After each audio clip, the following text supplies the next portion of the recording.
In today's video, I'm going to teach you how to create a refund receipt. This is an essential skill to have, especially when handling transactions or managing customer relations effectively. Let's dive right into the process, making sure you understand each step so you can do it smoothly and confidently. First, let's begin with entering the customer and refund details. This is the foundational step and requires your full attention, as accuracy is key here. Start by accessing your refund system, which could be through your point of sale or accounting software. If you've got a particular software you're already working with, head over to the section where you process refunds or credits.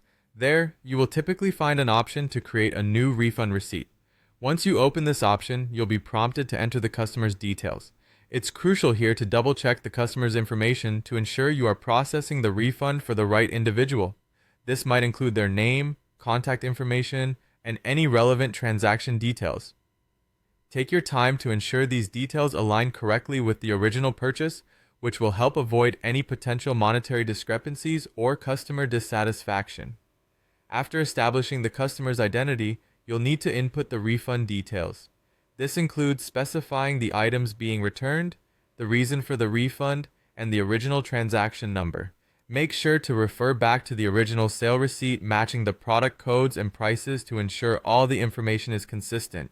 If your system requires, enter any notes that might be helpful for future reference or internal tracking. Remember, clarity at this stage will save you or your colleagues headaches later on should there be any questions or reviews.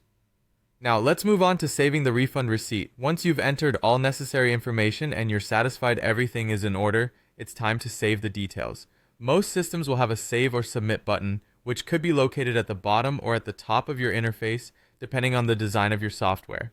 Before hitting this button, make a final review of the information. Double check everything. Once you are confident, go ahead and click Save. The confirmation of saving signifies that the refund receipt has been officially recorded.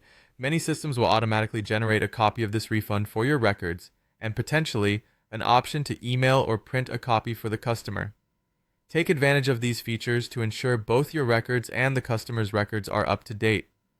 Creating a refund receipt can initially seem like a complex task, but with careful attention to each detail, down to verifying customer information and ensuring accurate transaction documentation, you'll find the process is much more manageable. Thank you for joining me today, and I hope this guide helps you execute refunds with ease and precision. Until next time, keep your operations running smoothly.